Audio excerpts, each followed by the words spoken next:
A República Brasileira, proclamada por meio de um golpe militar, sem apoio da população, já se revelou um grande fracasso, como era de se esperar. Este é o Visão Libertária, sua fonte de informações descentralizadas e distribuídas.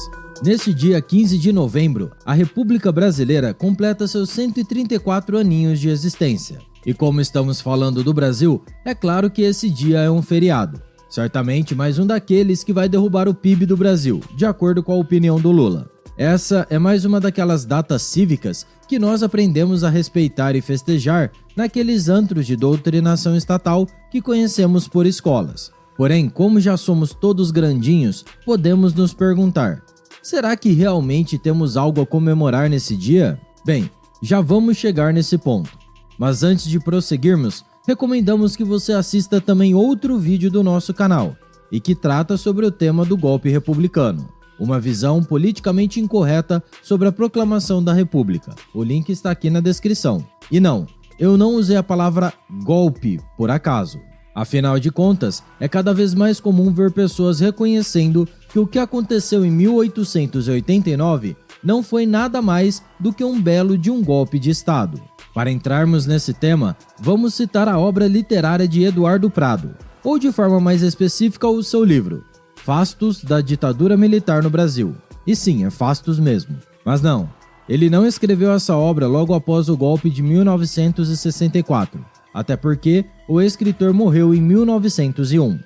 Eduardo Prado foi um dos fundadores da Academia Brasileira de Letras, e sua citada obra de 1890 retrata os problemas da República nascente.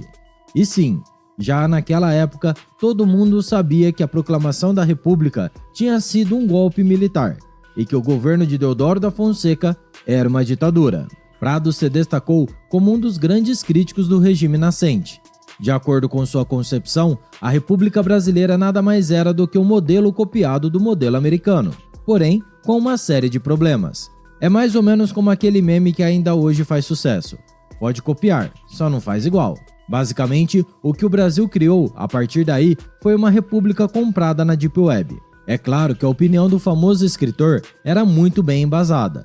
Eduardo Prado considerava o nosso contexto social muito diferente daquele que criou a República Norte-Americana no século anterior. Para ele, a monarquia seria o modelo de governo mais adequado para a nossa realidade. E em sua opinião, o que aconteceu em 1889 foi um golpe ilegítimo.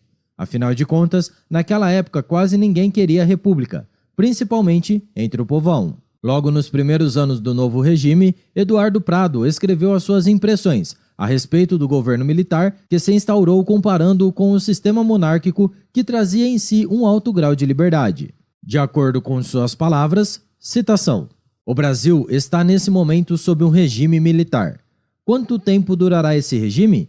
No tempo do imperador, quando o soberano resistia ao ministro, se estes insistissem, a coroa cedia. Hoje, quando o Marechal Deodoro pensar de um modo e os seus ministros de outro, quem cederá?" Fim da citação.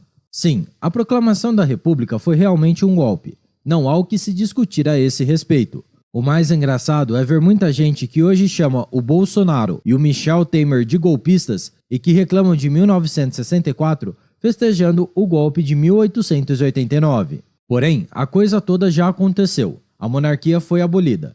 Agora é bola pra frente. Ainda assim, podemos nos perguntar: será que a República valeu mesmo a pena?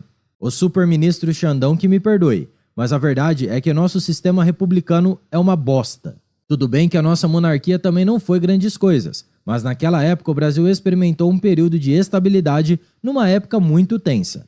Afinal de contas, estávamos ainda no início da nossa história enquanto país autônomo. Durante o período imperial, tivemos apenas uma Constituição, que por sinal não é apenas a mais duradoura da nossa história, como também a mais liberal, acredite ou não.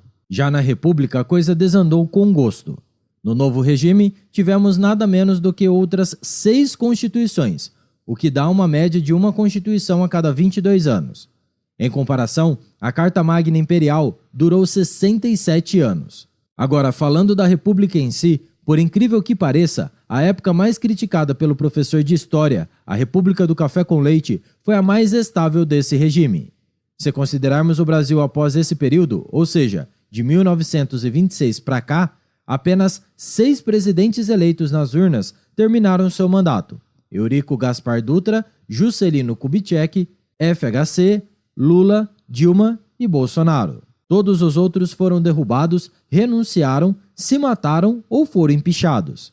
Aliás, Dilma também sofreu impeachment, mas terminou seu primeiro mandato. Um amante da República, porém, talvez possa dizer: a Constituição de 1988 nos trouxe alguma sorte. Afinal de contas, temos algum grau de estabilidade politicamente atualmente. Só que não. Lembre-se que o primeiro presidente eleito democraticamente, depois de décadas de governo militar, confiscou as poupanças e sofreu um impeachment. É certo que o seu vice foi melhor. E o mesmo podemos dizer de Michel Temer, que substituiu Dilma Rousseff. Parece que o Brasil é um país de vice-presidentes. Alô, Geraldo Alckmin! A verdade, contudo, é que a República Brasileira é uma grande viagem. Na prática, ela é uma federação fajuta. A formação do Estado brasileiro está a quilômetros de distância da Federação dos Estados Unidos e a anos-luz de distância da Federação da Suíça. E a cada nova Constituição aprovada no regime republicano, tivemos mais centralização, mais orçamento e menos liberdade. E o pior é que muito disso veio na base do voto. Com essa desorganização toda, é difícil acreditar que esse sistema poderia um dia funcionar. Porém, mesmo diante de tantos fatos, alguns progressistas gostam de afirmar que a República é, sim, um regime mais evoluído do que a monarquia. É engraçado imaginar que muitos desses defensores da democracia são também aguerridos defensores dos direitos femininos. Essa gente vive afirmando que querem mais presença feminina na política. Pois bem, se não fosse o golpe republicano de 1889, nós teríamos sido o primeiro país das Américas a ser governado por uma mulher, a Princesa Isabel, herdeira do trono imperial brasileiro. Mas os progressistas parecem se esquecer desse pequeno detalhe. Então podemos nos questionar: qual o governo é melhor no fim das contas? Como libertários, sabemos que o melhor mesmo é não ter governo nenhum, considerando nessa história governos impositivos como temos atualmente. Numa sociedade livre, governanças também existiriam, mas elas seriam voluntárias. De qualquer forma, o fato é que a democracia é sim uma praga, ou um deus que falhou, como nos diria Hans Hermann Hoppe. As piores práticas estatais que hoje nos castigam foram todas legitimadas pelo desejo da maioria, a vontade popular manifestada pelo voto. Precisamos ser sinceros, a maior parte da população tende a pedir por mais Estado porque todos acham que vão levar vantagem nessa história. E aí, você já sabe como a coisa funciona. Quem promete mais, vence mais fácil.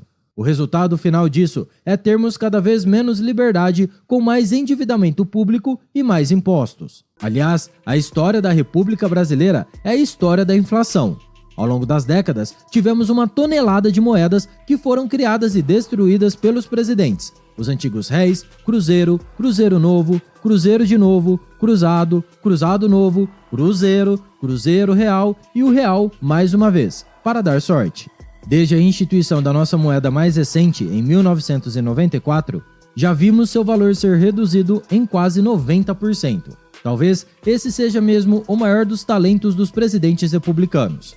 O pior de tudo, porém, não é sequer a questão monetária ou econômica. O grande problema é que, ao longo dos anos, a República se tornou um mecanismo para reforçar o poder do Estado e cercear as liberdades individuais. Por incrível que pareça, era muito mais seguro agir de forma livre nos tempos do Império do que na atual República Brasileira, onde os direitos fundamentais dependem da interpretação de superministros. E, infelizmente, o que não faltam são exemplos para reforçar essa nossa percepção. Voltando ao autor citado no início desse vídeo, Eduardo Prado. Uma das suas obras, A Ilusão Americana, foi censurada pelo governo de 1895. Foi o primeiro caso de censura na história republicana brasileira.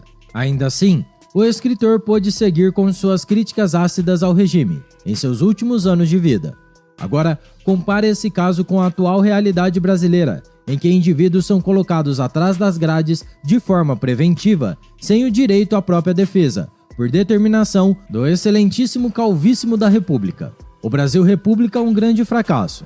Mas isso todos já sabiam, inclusive Eduardo Prado, quando aconteceu o golpe militar que instaurou esse regime. Decorridos 134 anos do ocorrido, qualquer um que ouse criticar a República e suas instituições será colocado em cárcere privado, ou terá que se exilar do Brasil.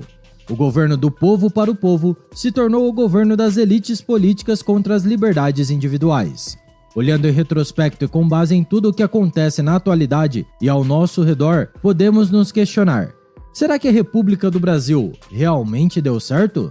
Obrigado por sua audiência. Esse artigo foi escrito por Quintessência, revisado por JJ Liber e narrado por Coreia com K. Se você gostou do vídeo, compartilhe em sua rede social. Caso deseje ser avisado de outros vídeos, inscreva-se no canal e depois clique no botão da campainha. Escreva artigos você também, acesse visãolibertaria.com. Até a próxima e tchau, obrigado.